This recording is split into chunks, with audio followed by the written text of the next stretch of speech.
அனைவருக்கும் அன்பு வணக்கம் நண்பர்களை. இன்றைக்கு 2-3 விஷயங்களை பற்றி பார்க்க போகிறோம். எல்லாமே கிட்டத்தட்ட சட்டம் சம்பந்தப்பட்ட விஷயங்கள். அதனால எல்லாரும் ஒழுங்காக கடைசி வரைக்கும் கேட்கணும். சமீபத்தில் ஒரு பேச்சாளர் ஏதோ இடத்துல பேசும்போது சொன்னாராம, நான் பேசிட்டே இருக்கும்போது பாதியில் போகிறவன் ரத்தம் கக்கி சாவான் அப்படின்னு தமாஷா. அந்த மாதிரிலாம் நான் சொல்ல மாட்டேன். முதல்ல நமது மாண்புமிகு முதலமைச்சர் அவர் என்ன சொல்லியிருக்காரு, தமிழகத்தில் சட்டம் ஒழுங்கு சீர்குலைந்திருப்பதாக திட்டமிட்டு வதந்தி அப்படின்னு சொல்லியிருக்காரு. அதை பற்றின செய்திகள் இன்னைக்கு பத்திரிகைகளில் விரிவாக வந்திருக்கு. அதை தான் முதல்ல பார்க்க போகிறோம். அதுக்கு முன்னாடி 1-2 நல்ல விஷயங்களை ஷேர் பண்ணிக்கலாம் அப்படின்னு. ஏன்னா இந்த குறைகள் மட்டுமே சொல்லிட்டு இருக்கிறதுன்றது சரியில்லைங்க. இன்னைக்கு நெகட்டிவ் இஷ்யூஸுக்கு தான் வியூஸ் அதிகமாக இருக்குது.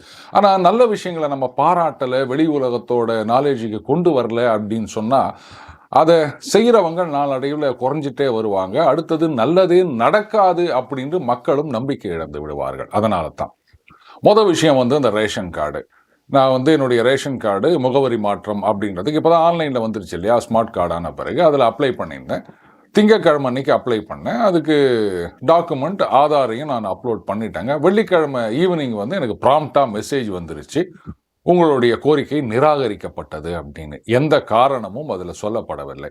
சரிட்டு மறுபடியும் ஆன்லைனில் லாகின் பண்ணி எதனால் ரிஜெக்ட் பண்ணியிருக்காங்க அப்படின்னு பார்த்தா காரணம் எதுவுமே இல்லைங்க. நிராகரிக்கப்பட்டது அப்படின்னு தான் இருக்குது. ஏதாவது ஒரு ரீசன் சொன்னால் தானே நமக்கு தெரியும் நம்ம டாக்குமெண்ட் சரியில்லையா என்ன ஏதுன்னு. எதுவுமே இல்லாமல் ரிஜெக்டட் அப்படின்னா நான் என்ன பண்ணுறது? சரி இருக்கட்டும் அப்படின்னு சொல்லிட்டு அந்த கஸ்டமர் கேர் நம்பர் 1967 இருக்கு இல்லையா, அதுக்கு கால் பண்ணேன். அந்த ரேஷன் கார்டோட லிங்க் பண்ணியிருக்க மொபைல் நம்பர் சொன்ன உடனே அவங்க டக்குன்னு அவங்களுக்கு ஆக்சஸ் இருக்கு போல இருக்கு. சார் நீங்கள் தாலுக்கா தப்பாக செலக்ட் பண்ணியிருக்கீங்க, இந்த தாலுக்கா இல்லை அந்த தாலுக்கா அப்படின்னாங்க. நான் சொன்னேன் அப்படி இல்லைங்க, என்னுடைய அந்த எலெக்ஷன் கமிஷன் கார்டுலலாம் இப்படித்தான் இருக்குது, இங்கே தான் நான் ஓட்டு போட்டிருக்கேன் அப்படின்னு சொன்னால் அப்போ அவங்களே ஒரு சஜஷன் கொடுத்தாங்க. உங்கள் நெய்பர்ஸ் வேறு யாராவது ரேஷன் கார்டு வச்சுருந்தாங்கன்னா அவங்களுடைய அந்த ரேஷன் கார்டு நம்பரோ இல்லை அந்த லிங்க்டு மொபைல் நம்பரோ இருந்தால் கொடுங்க, செக் பண்ணிவிட்டு நாங்கள் சொல்கிறோம் அப்படின்னாங்க. அதுக்கப்புறம் பக்கத்தில் ஒருத்தர்கிட்ட தேடி அவருடைய ரேஷன் கார்டும் அவருடைய மொபைல் நம்பரும் வாங்கிட்டு வந்தேன். மறுபடியும் கஸ்டமர் கேர் கூப்பிட்டு இது முதல்லேருந்து ஆரம்பிக்கணுமா அப்படின்னு இருந்தாலும் சொன்ன உடனே புரிஞ்சுக்கினாங்க. பார்த்துட்டு ஓ இதான் பிரச்சனையா, ரைட் அந்த மொபைல் நம்பர் கொடுங்கன்னாங்க. நெய்பரோட மொபைல் நம்பர் கொடுத்த உடனே போட்டு பார்த்துட்டு, சார் அவங்களும் அந்த தாலுக்கா தான் சார், நீங்கள் தப்பாக புரிஞ்சிட்டு இருக்கீங்க, இது கிடையாது, அந்த தாலுக்கான்னு போட்டு நீங்கள் அப்ளை பண்ணுங்க அப்படின்னாங்க. அதே மாதிரி அந்த தாலுக்கா போட்டவுடனே கரெக்டாக எங்கள் ஏரியாவில் இருக்க அந்த ரேஷன் கடை பேர் வந்துருச்சு. இப்போ நான் அப்ளை பண்ணிட்டேன். அது வித்தின் 4 or 5 days வந்துடும் அப்படின்னு இருக்காங்க. இது ஒரு பெரிய மாற்றம். ஏன்னா இந்த மாதிரி சின்ன சின்ன விஷயங்களுக்காக தான் நம்ம அரசியல்வாதிகள் தேடி போகிறோம். அரசியல்வாதிகள்லாம் எம்எல்ஏ எம்பி இல்லை, உங்கள் பக்கத்தில் இருக்க வட்டம் கிளை கழகம் அவங்க கிட்ட போய். ஏன்னா மக்களுக்கு இந்த ஆஃபீஸில் போயிட்டு நிற்கிறது, அங்கே என்ன ப்ரொசீஜர், இது எல்லாருக்கும் தெரியாதுங்க. இதே இப்போ நீங்கள் ஆன்லைனில் கொண்டு வந்துட்டீங்கன்னா, சார் ஆஃபீஸில் போய் நிற்கிறதுக்கு அப்ளிகேஷன் எழுதுறதுக்கே தெரியாத ஜனங்க ஆன்லைனில் மட்டும் பண்ணுமா அப்படின்னு கேட்டால் வெரி சிம்பிள். இதுக்கு தான் அந்த இ சேவா சென்டர் அப்படின்னு வச்சுருக்காங்க. அப்படி இல்லாட்டா நம்மளை மாதிரி ஆட்கள்லாம் எதுக்கு இருக்கோம்? நம்ம அக்கம் பக்கத்தில் இருக்கவங்க தெரிஞ்சவங்க அவங்க கேட்டாங்கன்னா இதை செஞ்சு கொடுக்குறத விட என்ன பெரிய வேலை நம்ம வெட்டி முடிச்சிட போகிறோம், அதனால் தாராளமாக செய்யலாம். இப்படி எல்லாத்தையுமே நீங்கள் ஆன்லைனில் கொண்டு வந்துட்டீங்க அப்படின்னு சொன்னால் அரசு ஊழியர்கள் இதுக்கு தான் பயப்படுறாங்க. நாளைக்கு அவங்க போஸ்டிங்லாம் குறைஞ்சிருமோ, ப்ரொமோஷன்லாம் அடி வாங்குமோ அப்படின்னு. வேற வழி இல்லைங்க, காலப்போக்கில் இப்படித்தான் அது ஆகும். அதுவும் ஏஐ வந்த பிறகு ஐடியிலேயே எத்தனையோ பேர் அந்த கோடிங் பண்ணுறவங்க வேலையெல்லாம் போகுமோன்னு பயந்துட்டு இருக்காங்க. அப்படி இருக்கச்ச எங்கள் வேலை அப்படின்னா இப்போ அந்த பட்டா மாற்றுறது, இபியில் பேர் மாற்றுறது, இதுதான் பெரிய பிரச்சனை. அரசாங்கம் என்ன பண்ணணும்னா ஆன்லைனில் ப்ரொவிஷன் இருக்கும்போது அதில் ரிஜெக்ட் பண்ணாங்க அப்படின்னு சொன்னால் there should be some valid reason. அப்படி இல்லாமல் ரிஜெக்ட் பண்ணிவிட்டு ஆஃபீஸுக்கு நேராக வரவழைக்கணும் அப்படின்ற ஒரே காரணத்துக்காக சில பேர் பண்ணுறாங்கன்னா புகார் கொடுத்தா கடுமையாக நடவடிக்கை எடுக்கணும். அப்போ தான் இந்த ஆன்லைன் ப்ராசஸ் எல்லாம் சரிப்பட வருங்க. அதே மாதிரி இன்னொன்று நம்மளுடைய நண்பர் தான் சொல்லியிருந்தார், இது அவர்கிட்ட பேசிகிட்டு இருக்கும்போது. அவர் ஸ்டேட் கவர்மெண்ட் பென்ஷனர். அது ஆன்லைனில் அந்த லைஃப் சர்டிஃபிகேட்னு சொல்லுவாங்க, அது சப்மிட் பண்ணியிருக்காருங்க. ஆனால் இன்னொரு தெரியல, அது போய் சேரல போல இருக்கு. அந்த பென்ஷன் டிஸ்பர்ஸ் பண்ணுற ஆஃபீஸ்லேருந்து அவருக்கு ஃபோன் பண்ணி, ஏன்னா மொபைல் நம்பர் தான் லிங்க் பண்ணியிருக்கோம்ல, சார் மார்ச்சுக்குள்ளே நீங்கள் அந்த மஸ்டர்னு சொல்லுவாங்க ஸ்டேட் கவர்மெண்ட்டில், அது பண்ணிட்டு போனோம், அப்படி இல்லைன்னா பென்ஷன் வராது அப்படின்னு ஒரு நேரம் போயிருக்காரு. கிட்டத்தட்ட ஒரு 190 பேர் இவங்க வரலங்க அப்படின்னு சொல்லிட்டு அத்தனை பேருக்கும் பொறுமையாக கால் பண்ணி சொல்லியிருக்காங்க அந்த ட்ரெஷரியிலேருந்து. இன்ஃபேக்ட் அவங்க இதெல்லாம் உங்களுக்கு இன்டிமேட் பண்ணணும்னு அவசியம் கிடையாது. வந்தாவா வராட்டி இப்போ மஸ்டர் வைக்கல அப்படின்னு சொன்னால் அவனுக்கு பென்ஷனை கட் பண்ணிட்டு போகிறோம் அப்படின்னு. இருந்தாலும் சின்சியராக பண்ணியிருக்காங்க. அதே மாதிரி அங்கே போனவங்களை மரியாதையாக ட்ரீட் பண்ணி அவங்கள உட்கார வச்சு பொறுமையாக எல்லாம் சொல்லி, அதுலேயும் அந்த ஏதோ ஒன்று ஒர்க் பண்ணல போல இருக்கு, அவருடைய மொபைல் ஃபோன்லேருந்தே அதெல்லாம் கனெக்ட் பண்ணி எல்லாருக்கும் அந்த மஸ்டர் வச்சு அனுப்பிச்சிருக்காருங்க. நண்பர் உங்களுடைய சேவைக்கு எனது மனமார்ந்த நன்றிகள் அப்படின்னு சொல்லிட்டு வந்திருக்காரு. ஸோ இந்த மாதிரி நல்ல விஷயங்கள் நடக்கும்போது அதையும் ஹைலைட் பண்ணுறது நம்மளுடைய கடமை. எத்தனை பேர் செய்கிறாங்கன்னு தெரியாது, பட் நாம் அதை செஞ்சே ஆகணும். ஓகே, இப்போ இந்த சட்டம் ஒழுங்கு விஷயத்துக்கு போவோம். மாண்புமிகு முதலமைச்சர் அவர்கள் என்ன சொல்லியிருக்காரு, இது மாதிரி சீர்குலைந்திருப்பதாக திட்டமிட்டு வதந்தி பரப்புகின்றார்கள் அப்படின்னு சொல்லியிருக்காரு. ஸ்டாட்டிஸ்டிக்ஸ் இதுதான் நான் சொல்றது, எல்லாத்துக்கும் புள்ளி விவரம் வேணும் அப்படின்னு. அவர் என்ன சொல்லியிருக்காரு, 2023 காலகட்டத்தில் 49,000+ குற்றம் ரெக்கார்ட் ஆகியிருக்குது. 2024 பார்த்தீங்கன்னா வெறும் 31,000 சம்திங் தான் ரெக்கார்ட் ஆகிருக்குது. கிட்டத்தட்ட 17,000 குற்ற சம்பவங்கள் குறைந்துள்ளன அப்படின்னு சொல்லியிருக்காரு. இப்படியே இந்த ட்ரெண்ட் போச்சுன்னு வச்சுக்கோங்களேன். அப்போ 25ல் இன்னொரு 17 குறைஞ்சா 14,000, 26ல் 17 குறைஞ்சா -3,000 குற்றம் ஆகிவிடும். அப்போ தமிழகம் அப்படியே அமைதி பூங்கா அப்படின்றதை நோக்கி சென்று கொண்டிருக்கின்றது. நான் நம்ப முடியலையா? கரெக்ட். இப்போ நிறைய பேர் சொல்லலாம், என்ன சார் டெய்லி அங்கங்கே கொலான்றாங்க, கொலையெல்லாம் வீடியோ எடுத்து போட்டுனுக்கிறாங்க, இப்படி இருக்குச்சு நீங்கள் குற்றங்கள் குறைந்திருக்கின்றது அப்படின்னு சொன்னால் நம்ப முடியுமான்னா, டேட்டா, தரவுகள். முன்னாள் நிதியமைச்சர் பிடிஆர் சொல்வார்ல, எதுவாக இருந்தாலும் டேட்டா ட்ரிவன் அப்படின்னு. டேட்டா இருக்குது, அதுக்கு மேலே உங்களுக்கு என்ன வேணும்? முதலமைச்சர் சொல்லியிருக்காரு. அதாவது 2012லிருந்து 2024 இந்த 12 வருட காலகட்டத்தில் 2024 தான் குறைந்த அளவு கொலைகள் நடந்திருக்கின்றன. எவ்வளோ? 1504 கொலைகள். ஆவரேஜாக பார்க்க போனால் 365 நாள்னா ஒரு நாளைக்கு என்ன ஒரு 4 பாயிண்ட் சம்திங் கொலை வருமா? நீங்களே அதை கணக்கு போட்டுக்காங்க. இதில் 2012-13 காலத்தில் 1900 சில்லற கொலைகள். அதிமுக ஆட்சி, அதை ஞாபகம் வச்சுக்கணும். அதுக்கப்புறம் இந்த கொரோனா காலத்தில் கூட 1500 சில்லற, 1566 என்னவோ போட்டிருந்தாங்க. அவ்வளவு கொலைகள் நடந்திருக்கின்றன. அதாவது கிட்டத்தட்ட ஊரே அடங்கி இருக்கும் போது கூட அவ்வளோ கொலை நடந்திருக்கான். ஆனால் 2024 தான் வெறும் 1504 கொலைகள் மட்டும் அப்படின்னு. உடனே நீங்கள் இதெல்லாம் பெருமைப்பட்டுக்கிற விஷயமா அப்படின்னா, கம்பேரிசன் அது ரொம்ப ரொம்ப முக்கியம். சரி, நாமளும் அந்த ஏஐ டூல்ஸ் எல்லாம் யூஸ் பண்ணலாமே அப்படின்ட்டு அந்த சாட் ஜிபிடின்னு ஒன்று இருக்குது இல்லை, அதை நாண்ட போய் கேட்டோம். ஊபி, ஆமாம் நம்ம இப்படி தானே கம்பேர் பண்ணணும். ஊபியில் இதே 2012-24 காலகட்டத்தில் எவ்வளோ கொலைகள் வருஷம் நடந்திருக்குது அப்படின்னு கேட்டோம். அதுக்கப்புறம் எங்கெங்கெல்லாமோ அது தொழாஞ்சி பார்த்துட்டு என்கிட்ட 2021-22 ஃபிகர் மட்டும்தான் இருக்குது அப்படின்ச்சு. சரி, இருக்கிறத கூடு அப்படின்ன உடனே 2021ல் 3717 கொலைகள் ரெக்கார்ட் ஆகிருக்குது அப்படின்னுச்சு. யோப்பா, நாமெல்லாம் 2000 டச் பண்ணலை. ஆனால் ஊபியில் 3717. எப்போ? 21ல். சரி, 22ல் எவ்வளோ ஆச்சு அப்படின்னு கேட்டால் 3491. அங்கேயும் அப்படியே குறைஞ்சிருக்குது கொலைகள். புரியுதா? ஆஹா, அப்போ தமிழகம் நிஜமாகவே அமைதி பூங்கா அப்படின்னும் போது தான் டகால்னு இன்னொரு மேட்டரையும் அதை எடுத்து கொடுத்ததுங்க. அதாவது 2011 அதுதானே கடைசியாக சென்சஸ் எடுத்தாங்க. அந்த சென்சஸ் படி தமிழகத்துடைய மக்கள் தொகை அப்படின்றது 72.1 மில்லியன்.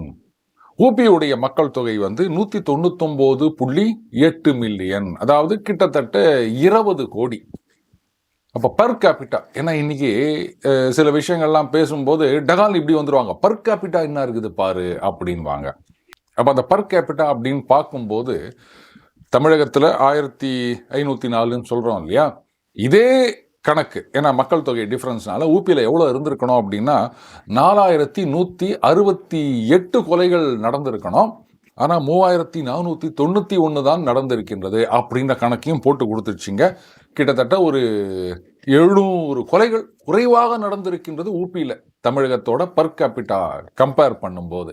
இதில் முதலமைச்சர் அவர்கள் இன்னொன்று சொல்லியிருக்காரு, சமூக ஊடகங்களில் கொலை குற்றங்கள் தொடர்பான காட்சிகள் வெளிவரும்போது அதிக எண்ணிக்கையில் குற்றங்கள் நடைபெறுவது போன்ற தவறான கருத்து திட்டமிட்டு பரப்பப்படுகிறது. உண்மையில் 2024 கொலை குற்றங்கள் 6.8%, அதாவது 109 கொலைகள் குறைந்துள்ளன. பழிவாங்கும் கொலைகளின் எண்ணிக்கை 42.72% குறைந்துள்ளது. அதாவதுங்க இந்த மாதிரி கொலை நடக்கிற விஷயங்கள் இதெல்லாம் வந்து சமூக ஊடகங்களில் சில பேர் ஷேர் பண்ணுறாங்க. அதை பார்க்கும்போது நிறைய நடக்கிற மாதிரி நமக்கு தெரியுது. இதுதான் முதலமைச்சர் அவர்கள் சொல்லியிருக்காரு. கரெக்ட். இப்போ சமீபத்தில் பார்த்தீங்கன்னா காரில் போயிட்டு இருக்காங்க. அவங்கள பின்னாடி ஏதோ வந்து இடிச்சிருப்பாங்க போல இருக்கு. அதுக்குள்ளே இருந்தவரை வெட்டி கொலை செய்திருக்கின்றார்கள். இதை வந்து யாரோ வீடியோ எடுத்திருக்காங்க. அங்கே எடுக்கிறவங்க என்ன நினச்சிருக்காங்க, ஏதோ ஆக்சிடென்ட் போல இருக்கு அப்படின்னு நினச்சிட்டு அதை வீடியோ எடுக்கிறாங்க. அது ஏதோ பேச்சு கேட்கின்றது அந்த வீடியோவில். அதுக்கப்புறமா தான் தெரியுது அங்கே ஒரு கொலை அப்படியே லைவாக நடக்குது. அதை வந்து இவங்க ரெக்கார்ட் பண்ணுறாங்க அப்படின்னு. அந்த வீடியோ ரிலீஸ் ஆகிருக்குதுங்க. அதுக்கப்புறம் இன்னும் பல சம்பவங்கள்லையும் பார்த்தீங்கன்னா அந்த சிசிடிவி கேமரா ஃபுட்டேஜ் இல்லை அந்த ஃபுட்டேஜ் அப்படின்ட்டு சோஷியல் மீடியாவில் வரும். அதுக்கப்புறம் அந்த மெயின் ஸ்ட்ரீம் மீடியாலையும் வந்து ஷேர் பண்ணுவாங்க. இது வந்து இந்த கிராஃபிக்கல் கண்டென்ட் இருக்குது அப்படின்றதோட போட்டெல்லாம் போடுறாங்க. அப்போது இந்த மாதிரி வீடியோலாம் பார்க்கும்போது ஜனங்க நிஜமாவே மெர்சல் ஆயிடுறாங்க. இதுக்கு நம்மளுடைய விலையில்லா ஆலோசனை என்ன அப்படின்னா, இனிமே யாரும் கொலையை வீடியோ எடுக்கக்கூடாது. சரி, ஏதோ நடக்குது அப்படின்னு சொல்லிட்டு தெரியாமல் நீங்கள் வீடியோ எடுத்துவிட்டு அது கொலை அப்படின்னு தெரிஞ்சதுன்னா அதை வந்து நீங்கள் சமூக ஊடகங்களில் ஷேர் பண்ணக்கூடாது. அதுக்கப்புறம் இந்த சிசிடிவி கேமராவில் வந்து உங்களுக்கு தெரியாமல் அது ரெக்கார்ட் ஆகிடுச்சு அப்படின்னு சொன்னால் அந்த ஃபுட்டேஜை வேறு யாரோடையும் ஷேர் பண்ணக்கூடாது. அது சோஷியல் மீடியா மட்டும் இல்லை, வேறு யாராவது பத்திரிகை இல்லை நாங்கள் அதில் இருக்கோம் இதில் இருக்கோம் அப்படின்னு வந்து கேட்டால் அவங்ககிட்டையும் கொடுக்கக்கூடாது இப்படின்னு ஒரு சட்டம் போனாங்க. இப்படி சட்டம் கொண்டு வந்தாச்சுன்னா அப்போ ஜனங்க மெர்சல் ஆக மாட்டாங்கல்ல. சார், இதெல்லாம் வந்து கருத்து சுதந்திரத்தை நசுக்கிற மாதிரி இருக்குன்றீங்களா? இருங்க, இதில் நாம் ஒரு லா பாயிண்ட் வச்சுக்கிறோம். இந்த மாதிரி வீடியோக்கள்லாம் வந்து முன்னாடியே ரிலீஸ் ஆயிடுச்சுன்னு சொன்னால் விசாரணையை பாதிக்கும். அதனால் உங்ககிட்ட இந்த மாதிரி வீடியோ ஆட்டுக்குச்சின்னு சொன்னால் அதை கண்ணும் காதும் வச்ச மாதிரி காவல்துறை கிட்ட தான் ஒப்படைக்கணுமே தவிர நீங்கள் மற்ற மீடியாவில் ஷேர் பண்ணக்கூடாது. இந்த சட்டம் ரொம்ப அவசியம் அப்படின்னு நினைக்கிறேன். அடுத்தது இந்த பழிவாங்கும் கொலைகள். இதுவும் வந்து 42.72% குறைந்துள்ளது அப்படின்னு சொல்லியிருக்காருங்க. ஆனால் கொலை கொலை இன்னைக்கு கூட பார்த்தீங்கன்னா ஒரு பிரபல ரவுடி வெட்டி கொலை அப்படின்னு போடுறாங்க. ரவுடியில் என்ன பிரபலம்? இவங்களாவே வந்து இந்த மீடியாலாம் சேர்ந்து அவங்கள பிரபல அப்படின்னு ஒரு அடைமொழி கொடுத்து அதுக்கப்புறம் எல்லா ரவுடி என்ன நாம மட்டும் வெறும் ரவுடியாக இருக்கோம், நாமளும் பிரபல ரவுடி ஆகணும் அப்படின்னு ட்ரை பண்ண ஆரம்பிச்சிடுறாங்க. ஏங்க ரவுடிக்கெல்லாம் போயிட்டு நீங்கள் வந்து பிரபல ரவுடி அப்படின்னு நல்ல பாம்பு அப்படின்னு சொல்கிற மாதிரி இருக்குது. போட்டால் பொட்டுன்னு போடும், ஆனால் அதை நல்ல பாம்புன்னு சொல்கிறோம்ல, அந்த மாதிரி தான் இவங்க ஃபேமஸ் ரவுடி அப்படின்னு. அப்புறம் எல்லாம் ஃபேமஸ் ஆகணும்னு ட்ரை பண்ணிட்டு இருக்கிறாங்க. இதில் இன்னும் சில பேர் பார்த்தீங்கன்னா அவர் ரவுடிங்க, அவர் வந்து முன்விரோதம் காரணமாக போட்டாங்க அப்படின்னா பாருங்க, அது ரவுடியாக இருக்கட்டும் இல்லை வந்து பரோலில் இல்லை ஜாமீனில் வந்த கொலை குற்றவாளியாக இருக்கட்டும், எதா ஒன்றா இருந்துட்டு போட்டோம். இப்போ காவல்துறை என்கவுண்டர் பண்ணுறாங்க அப்படின்னு சொன்னால் அது வேற மாதிரிங்க. ஆனால் முன்விரோதம், இது வந்து முன்னாடி ஏற்பட்ட பகை, தனிப்பட்ட விரோதம் அப்படின்னு ஒருத்தரை வெட்டிக்கிறது அப்படின்றத இது எப்படி நம்ம கடந்து போக முடியும்? இப்போ ஒரு கொலை நடந்தால் உடனே அதுக்கு ஒரு காரணம் கண்டுபிடிக்கிறாங்க. இது வந்து முன்விரோதங்க, ஏற்கனவே அவங்க 2 பேருக்கும் சண்டை இருந்ததுங்க. சரி, சண்டை இருந்ததுன்னா அப்போ கொலை பண்ணால் அது ஒரு பெரிய விஷயம் கிடையாதா? அடுத்தது இல்லை, அன்னைக்கு வந்து ஏதோ திடீர்னு 2 பேருக்கு கைகலப்பு வந்து விட்டது, அதனால நடந்த கொலை, இது திட்டமிட்ட கொலை இல்லை. இப்படி சில பேர் ஏங்க திட்டமிட்டு செய்யட்டும் இல்லை திட்டமிடாமல் செய்யட்டும், கொலை அப்படின்னாலே ஒரு கொடூரமான செயல். அதை செய்யறதுக்கு எப்படி துணிவு வருகின்றது? அதுதான் என்னுடைய கேள்வி. கொலை செய்கிறவனுக்கு தான் பயம் இருக்கணும். ஆனால் கோர்ட்லேயே சொல்கிறாங்க மக்கள் தான் பயப்படுறாங்க போலீஸ் ஸ்டேஷனுக்கு போகிறதுக்கு அப்படின்னு. இப்போல்லாம் கொலை பண்ணிட்டு நேராக அவங்க போயிட்டு போலீஸ் ஸ்டேஷனில் சரண்டர் ஆகிறாங்க. சார், இது மாதிரி அந்த ஊரில் நான் கொலை செஞ்சேன் அப்படின்னு. எப்படி இவங்களுக்கெல்லாம் அந்த தைரியம் வருது? இதில் வந்து ஹிஸ்டரி ஷீட்டர்ஸ் கிட்டத்தட்ட 240 சில்லற பேருக்கு வந்து அந்த ஆயுள் தண்டனை, கடுங்காவல் தண்டனை எல்லாம் வாங்கி கொடுத்துருக்கோம், இது காவல்துறை எடுத்த தீவிர முயற்சிகளால் அப்படின்னு முதலமைச்சர் அவர்கள் சொல்லியிருக்காரு. ஆனால் இந்த 1454 கொலைகள் 2024 அதுக்கு முன்னாடி நடந்த விஷயங்கள், இந்த விசாரணை வழக்கு இதையெல்லாம் துரிதப்படுத்தி அதில் எத்தனை பேருக்கு தண்டனை வாங்கி கொடுத்தாங்க அப்படின்ற டேட்டா இருந்தால் நல்லா இருக்கும்னு நினைக்கிறேன். 2024 தான் வந்து குறைவான கொலைகள்னு சொல்லியிருக்காரு. அதில் எத்தனை வழக்கு முடிவடைந்துள்ளது, எத்தனை பேருக்கு தண்டனை வாங்கி கொடுத்துருக்காங்க அப்படின்னு சொன்னால் மக்கள் கொஞ்சம் நிம்மதியாக இருப்பாங்க. இந்த பழிவாங்கும் கொலைகளுக்கு சில பேர் சொல்லுவாங்க, சார் சினிமா தான் சார் காரணம், அதுலேயும் அந்த ரவுடிகள் இந்த கும்பல் அந்த கும்பலை வெட்டி தள்ளுறது அப்படின்னு சினிமாவில் நிறைய கேங் வார் காமிச்சுன்னுக்கிறாங்க, அத்தொட்டு இந்த மாதிரிலாம் அதிகமாகுது அப்படின்னு சினிமா மேலே பழிய போடுவாங்க சில பேர். என்ன கேட்டால் இந்த கேங் வார் படத்தெல்லாம் கொஞ்ச நாள் நிறுத்தி வச்சுட்டு பேய் படம் எடுக்கலாம் அப்படின்னு நினைக்கிறேன். அப்போ இந்த குறை சொல்கிறவங்கெல்லாம் வாய முடிப்பாங்க. எப்படின்னு கேட்குறீங்களா? பேய் படம் எடுத்தோம் அப்படின்னா அதில் வந்து அந்த பேய் ஆவியாக வந்து பழி வாங்கும். இந்த பெண் பேயாக இருக்கட்டும், ஆண் பேயாக இருக்கட்டும், இப்போல்லாம் வந்து மொபைல் ஃபோனில் வருது, அதுக்கப்புறம் வாட்டர் டேப்பில் வருது, எதுலேயோ பேய் வருதுன்றதை நம்ம பார்க்குறோம்.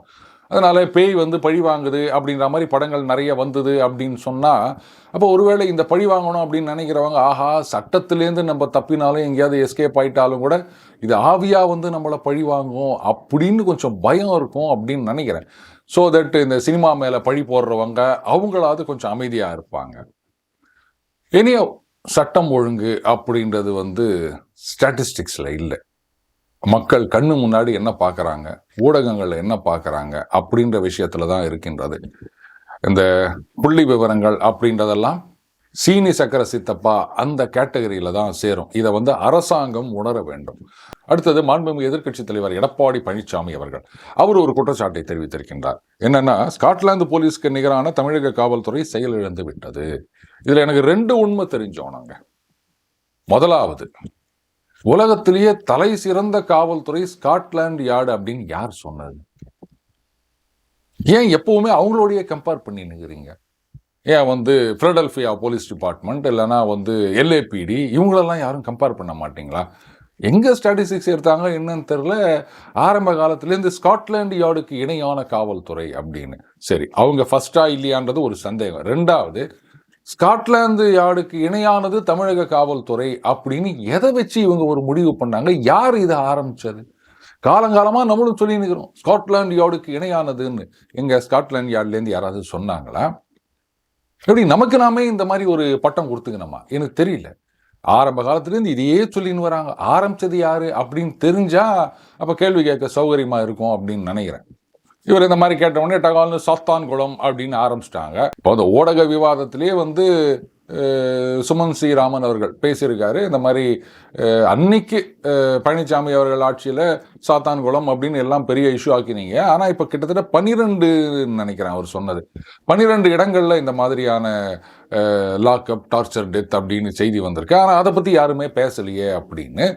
அப்போது ஆளுங்கட்சி தரப்பில் சாத்தான்குளம்னு சொன்னால் எடப்பாடியார் அவர்கள் வந்து அந்த 12 என்ன அப்படின்னு தேடி கண்டுபிடிச்சி டக்குன்னு அந்த லிஸ்ட்டை கொடுத்துருக்கணும்ல. என்னங்க இப்படியெல்லாம் இருந்தால் அதுக்கப்புறம் எப்படிங்க நாங்கள் அடுத்த ஆட்சிக்கு வரப்போகிறோம் அப்படின்னு சொல்ல முடியும்? டேட்டா வேணும். அவங்க தயாராக இருக்காங்க திமுகவில். ஆனால் அதிமுகவில் இந்த டேட்டாவெல்லாம் எப்போ எடுக்க போகிறாங்கன்னு தெரியல. ஆனால் இது கூட வந்து இந்த குற்றங்களை குறைக்கும் ஒரு நடவடிக்கை அப்படின்னு நினைக்கிறேன். நீங்களே பாருங்களேன். காலையில் பெண்கள் பால் வாங்க போனால் கல்பிரிட்ஸ் வராங்க, அதனாலேயே நேர மாற்றம். என்ன சொல்றாரு? அதாவது மாண்புமிகு அமைச்சர் என்ன சொல்றாரு? பூத்களில் பால் வாங்கும் நேரத்தை மாற்றி கொடுத்துள்ளோம். அதிகாலை 5 மணி முதல் 6 மணிக்கு பெண்கள் பால் வாங்க சென்றால் கல்பிரிட்ஸ் வருகின்றனர், முகம் தெரியாது. இதனால் காலை 6:30 முதல் 7:30 மணி வரை பால் வழங்குகிறோம்.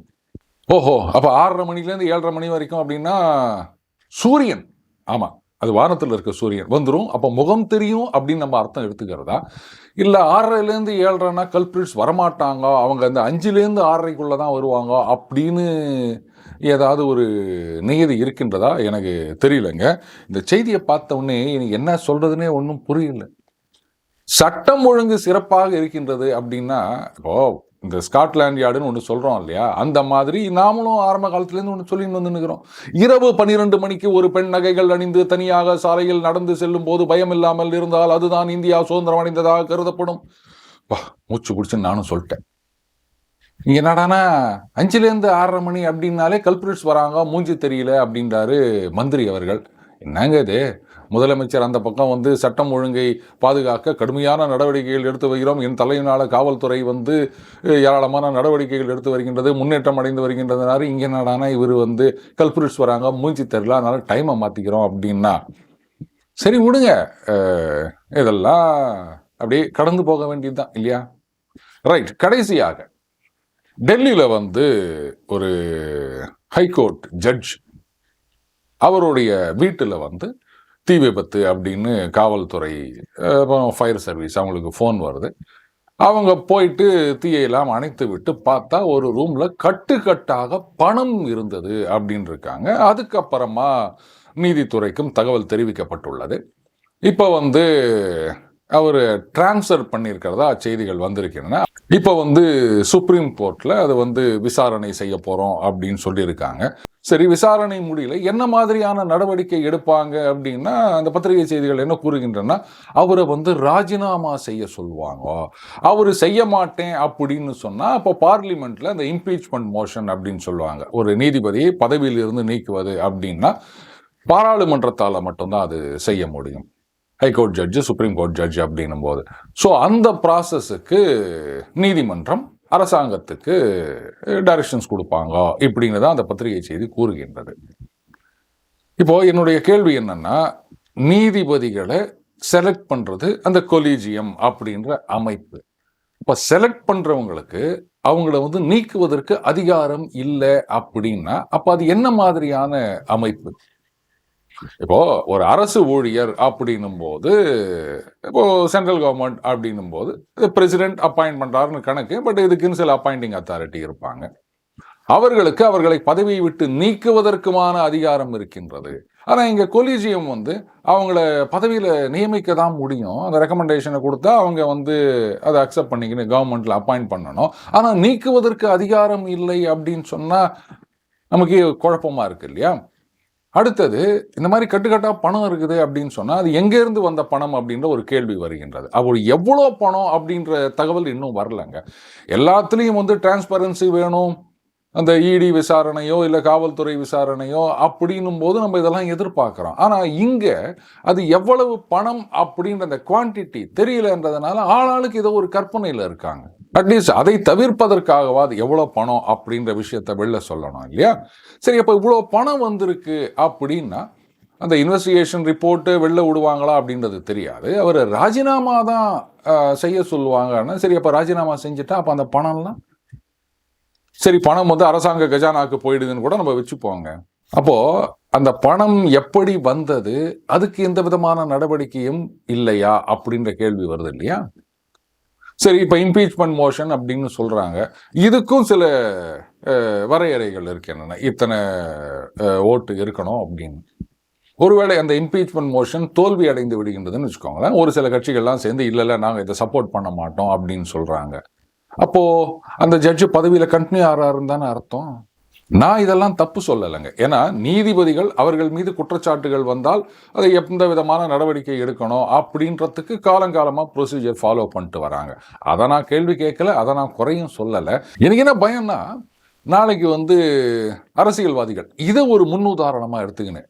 இப்போ என்ன, எங்கள் வீட்டுக்கு ரெய்டு வந்தீங்களா, இவ்வளோ பணம் கட்சிதா, எடுத்துன்னு போங்க, பணத்தை ஒன்றா அரசாங்க கஜானால கட்டிடுங்க, நான் ஏதாவது பதவியில் இருந்தேன்னா ராஜினாமா பண்ண சொல்லுங்கள், பண்ணிட்டு போகிறேன்.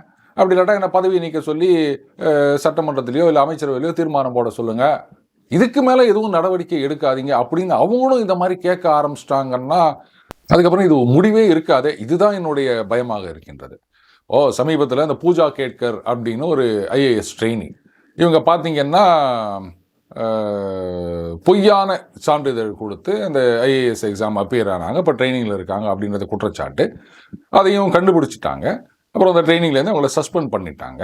ஆனால் அவர்கள் மீது எந்த விதமான நடவடிக்கையும் எடுக்கக்கூடாது அப்படின்னு தொடர்ந்து கோர்ட்டில் போயிட்டு அவங்க தடை உத்தரவு வாங்கிட்டு வராங்க. அதே மாதிரி சத்தீஸ்கர்லன்னு நினைக்கிறேன் ஒரு ஐஏஎஸ் அதிகாரி, அவங்க வீட்டில் கட்டுக்கட்டாக பணம் கைப்பற்றப்பட்டது, அந்த மன்ரீகா திட்டத்தில் நடந்த ஊழல் அப்படின்னு குற்றச்சாட்டு. இப்போ அவங்களுக்கு போஸ்டிங் கொடுத்துருக்காங்க, அவங்க பணியில் இருக்கின்றார்கள், வேலை பார்த்து நிற்கிறாங்க. சாதாரணமாக ஒரு குரூப் சி குரூப் டி அரசு ஊழியர் அப்படின்னா அவங்க மீது ஊழல் குற்றச்சாட்டோ இல்லை வேற ஏதோ ஒரு குற்றச்சாட்டோ அப்படின்னு சொன்னால் சஸ்பெண்ட் பண்ணிடுவாங்க. இந்த மாதிரி கேஸு கொஞ்சம் பெருசாக இருக்குது அப்படின்ற பட்சத்தில் சில நேரங்களில் சிபிஐ கேசஸில் அவங்க ஜெயிலுக்கு போகிறதும் உண்டு. அதுக்கப்புறம் அந்த கேஸ் நடக்கும்போது வெளில வந்துட்டாங்க, இல்லை வெளிலையே இருக்காங்க, ஜெயிலுக்கு போகல அப்படின்னும் போதும் கேஸ் முடிகிற வரைக்கும் பெரும்பாலும் அவங்கள சஸ்பென்ஷனை ரிவோக் பண்ண மாட்டாங்க. ஆனால் ஐஏஎஸ்ங்கும் போது இந்த மாதிரி தனியாக ஒரு ப்ரொசீஜர் ஃபாலோ பண்ணால் அப்போ மற்ற அரசு ஊழியர்களும் நாளைக்கு எங்களுக்கும் இதே மாதிரி ப்ரொசீஜர் வேணும் அப்படின்னு கோரிக்கை வச்சு போராட ஆரம்பித்தாங்கன்னா, அதுவும் எலெக்ஷன் டைமில் போராட்டம் வச்சாங்கன்னா என்ன பண்ணுவாங்க? இதுதான் என்னுடைய பயம். ஸோ நான் ப்ரொசீஜரை குறை சொல்லலைங்க, இது அட்வான்டேஜாக எடுத்துக்கின்னு மற்றவங்களும் எங்களுக்கும் இதே ப்ரொசீஜர் வேணும் அப்படின்னு கேட்டால் என்ன ஆவறது? இதுக்கு அரசியல்வாதிகள் தயாராக இருக்கணும். அதுக்காகத்தான் நான் சொல்கிறேன். இங்கிலீஷில் லா அப்படின்னு சொல்கிறோம் இல்லையா, தமிழில் சட்டம் அப்படின்னு ரொம்ப அழகாக பேர் வச்சாங்க. ஏன்னா இந்த ஜன்னல்ல கூட சட்டம் இருக்கும் பார்த்தீங்கல்ல, புரியுதா? ஓட்டைகள். அதில் இருக்க அந்த மூங்கிலோட ஓட்டை தான் பெருசாக இருக்கும். அதனால தான் அன்னைக்கே கரெக்டாக பேர் வச்சிருக்காங்க போல இருக்கு. மீண்டும் அடுத்த பதில் சந்திப்போம். வணக்கம்.